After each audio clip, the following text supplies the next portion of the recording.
Tu penses tout savoir sur le sexe, pourtant il y a de grandes chances que tu sois déjà tombé dans le piège de ces 5 choses qui actuellement gâchent sûrement ta vie amoureuse et sexuelle. Donc regarde cette vidéo jusqu'au bout, car ensemble nous allons déconstruire toutes ces idées reçues. Coucou mes lovers conscients, bienvenue à tous sur la chaîne Love Conseil. Ici on se dit tout et sans tabou. Je me présente pour les nouveaux, je m'appelle Jacqueline Gimbous, je suis psychosexologue, sophrologue et infirmière de formation. J'ai créé cette chaîne afin de faire de vous des hommes et des femmes ayant une sexualité et une vie sentimentale épanouie et consciente.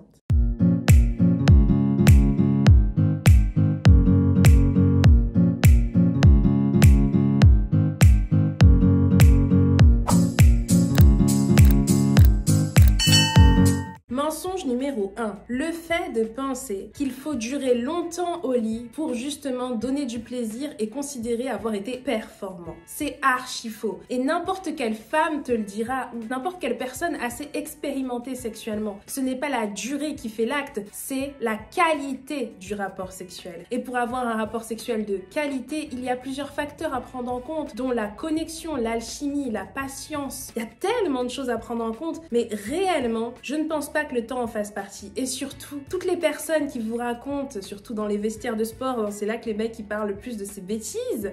Je dis bêtises parce que ces idées reçues, on va dire. Sachez que toutes les études ont prouvé qu'en moyenne, un bon rapport sexuel dure entre 5 et 7 minutes. Donc c'est pas parce que tu as fait 5 minutes au lit que tu n'es pas bon. Ce qui compte, c'est quel plaisir as-tu eu et as-tu été capable de donner pendant ces 5 à 7 minutes. Alors si tu es inférieur à 2 minutes, là c'est ce qu'on appelle un éjaculateur précoce et il faut vérifier si tu es un éjaculateur précoce primaire ou secondaire. Si c'est le cas, n'hésite pas, là tout de suite tu mets pause à la vidéo, tu vas sous la barre de description et j'ai écrit un e-book gratuit pour toi. J'ai également fait plein d'autres vidéos sur le sujet ou alors il te suffit de prendre rendez-vous avec moi. Bon, revenons au mensonge numéro 1. Non, tu n'as pas besoin de durer longtemps au lit pour considérer être un bon coup. Non, tu dois être capable de jouir et de faire jouir. C'est ça un bon coup. Et pour ça, il faut être capable d'allier respect, communication et patience. Mais encore une fois, j'ai fait tellement de vidéos sur le sujet. Il te suffit de regarder cette chaîne et surtout de t'abonner si ce n'est pas déjà fait. Mensonge numéro 2. Si toute ta vie, tu as toujours cru que les femmes n'aimaient pas autant le sexe que les hommes, que la libido des femmes était toujours inférieure à celle des hommes, c'est faux! C'est un mensonge créé par la société et ce dans le monde entier. Toutes les cultures, les religions ont toujours fait en sorte que la femme brime sa propre sexualité. Lorsqu'elle grandit, on lui fait comprendre que tout ce qui la concerne intimement parlant doit toujours rester secret. Alors que l'homme, on l'incite à se toucher, voire à se masturber, à se découvrir. On l'incite même depuis la nuit des temps à aller voir des prostituées pour apprendre l'amour avant de se marier. Et les femmes, c'est tout l'inverse. Reste vierge le plus longtemps possible. Je dis pas que c'est mauvais. Je vous explique juste le pourquoi du comment. Jusqu'à présent, en 2025, on pense que les femmes aiment moins le sexe que les hommes. C'est pas un fait scientifique et physiologique. C'est toute une société qui s'est mise ensemble pour faire valider cette théorie qui en réalité est fausse. Combien de femmes sont tristes lorsque justement l'homme s'endort directement après avoir éjaculé alors qu'elles ont encore envie, elles ressentent encore beaucoup de désir à cet instant T. Et pour comprendre votre femme, il faut comprendre son cycle. Le cycle menstruel, si vous décidez, messieurs, de comprendre le cycle de votre femme, vous allez voir qu'il y a des périodes, elle est out, elle veut rien faire, mais il y a des moments pendant ce pic, cette période d'ovulation, où dans sa tête, elle ne voit que vous, votre corps et votre pénis. Elle vous veut matin, midi, soir. Mais parce qu'on lui a appris à se taire, elle va peut-être vous le faire comprendre en toute subtilité. Et vous, ces signes-là, si on ne vous les a pas appris, vous n'allez pas comprendre que là, elle est en train de vous dire I want you. Donc, oui, mensonge numéro 2. La libido ne dépend pas du sexe de la personne, homme ou femme. Il est évidemment subjectif, il dépend de chaque personne, mais ce n'est pas parce que tu es une femme que tu as moins de libido qu'un homme. Au contraire, nous, on a la chance, grâce à notre clitoris, d'avoir plus de 8000 terminaisons nerveuses. Messieurs, vous en avez beaucoup moins. Et grâce à ces 8000 terminaisons nerveuses, nous, on peut avoir des multi-orgasmes. Vous pouvez avoir des orgasmes, mais souvent, vous en avez un et là, c'est... Vous êtes KO. Alors que nous, on peut enchaîner. Donc, tout prouve, scientifiquement parlant, physiologiquement parlant, qu'on est même faite pour ça, aimer le sexe. Mais bon, on nous a très bien éduqués pour que nous-mêmes, nous finissions par croire que ce n'est pas le cas. Mensonge numéro 3. Pensez que le porno, la pornographie s'inspire de la réalité. J'ai également fait 3-4, une tonne de vidéos sur le sujet. Donc, n'hésitez pas à aller voir la playlist Sexologie Homme. Oui, c'est ça. C'est où dedans, vous verrez qu'il y a plein de vidéos qui concernent la masturbation, la pornographie, comment arrêter d'être accro, blablabla. Je vous donne des super super conseil et je vous explique tout. Mais pour résumer, ce mensonge, il est simple. Penser que le porno, c'est la réalité, ça revient à penser que pendant les films d'action, quand tu vois qu'ils peuvent sauter d'un immeuble et tout, toi, pareil, tu sors de chez toi et t'es capable de sauter d'un immeuble et rester en vie et tout va bien. Que toutes les cascades qu'on voit dans les films d'action, aventures, etc., elles sont réelles. C'est pareil pour la pornographie. Penser que tu peux faire l'amour pendant 1 heure sans éjaculer une seule fois, sans être fatigué, que la femme, elle va dilater de tous les trous tout le temps et jouir en permanence et qu'elle simule pas du tout. C'est de la fiction. Ce sont des acteurs. On dit acteurs porno. Acting. Oui, ce sont des comédiens.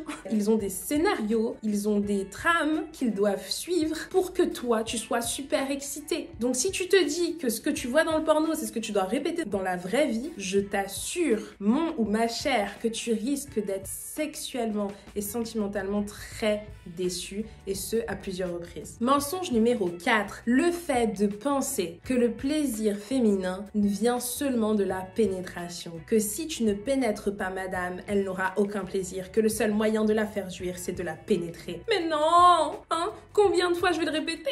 Combien de fois je vais vous répéter que faire l'amour sans pénétration, c'est quand même faire l'amour. Et que s'il fallait à tout prix se pénétrer pour avoir un rapport sexuel, ça voudrait dire par exemple que les lesbiennes ou autres n'ont pas de rapport sexuel. Hein? Voilà, vous êtes d'accord que c'est n'importe quoi. Il n'y a pas besoin de se pénétrer pour faire l'amour. Se caresser pendant des heures, s'embrasser pendant des heures, se masturber ensemble, se faire du bien mutuellement, être juste collés serrés, peau à peau, nus, se chuchoter des mots doux à l'oreille, sentir les odeurs corporelles, les phéromones, les hormones et toutes ces choses-là, la complicité, l'alchimie, c'est ça la perfection de l'acte sexuel, avec respect, communication, évidemment, toujours. Donc pas besoin de pénétration. La pénétration, comme je dis toujours, n'est pas une obligation. Vous savez quoi, je devrais en faire un slogan, écrire des t-shirts.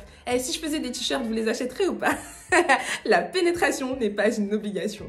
Alors, 5e mensonge et dernier dont je parlerai dans cette vidéo. Franchement, il y en a plein d'autres, donc je veux juste pas que la vidéo soit trop longue. Si vous voulez que je refasse une série de vidéos comme ça, un autre épisode, n'hésitez pas à me le dire en commentaire. Vous écrivez juste oui et je comprends que vous voulez que j'en fasse d'autres, ok? Donc là, dans cette vidéo, j'en donne que 5. Le 5e mensonge, c'est de penser que le désir, c'est quelque chose qui doit toujours être spontané lorsqu'on est en couple, surtout quand on est en couple depuis longtemps, depuis plusieurs années. Et là, je vous inviterai, vous savez quoi, à lire mon livre que j'ai écrit qui s'appelle 5 astuces pour garder son homme, donc de Jacqueline Gimbous, moi, l'autrice.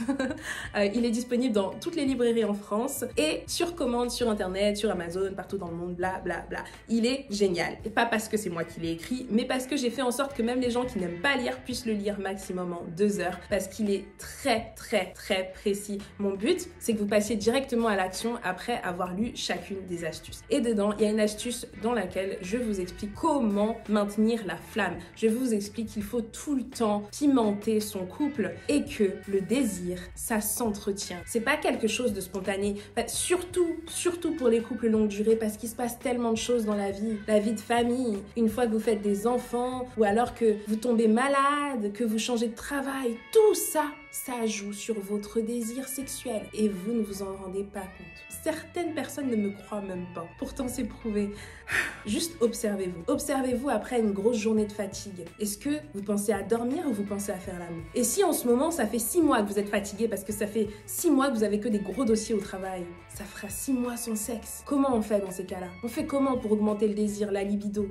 Bon, si je vous réponds là, ça serait vraiment trop long. Mais retenez une chose super importante. La séduction, c'est forever. Pimenter son couple, c'est forever. Il faut entretenir la flamme. Si vous voulez savoir comment faire, en plus des vidéos que j'ai déjà fait, n'hésitez pas à prendre rendez-vous avec moi, mais le mieux, ça serait d'acheter mon livre. Comme d'habitude, j'espère que cette vidéo vous aura été utile. Si c'est le cas, mettez un j'aime pour qu'elle remonte dans l'algorithme de YouTube et soit visite par un plus grand nombre de personnes.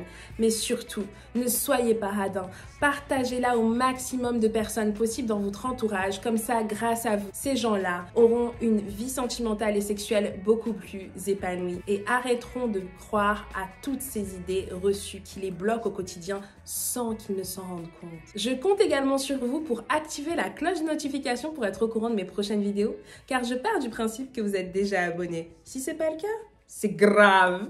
À bientôt mes lovers conscients.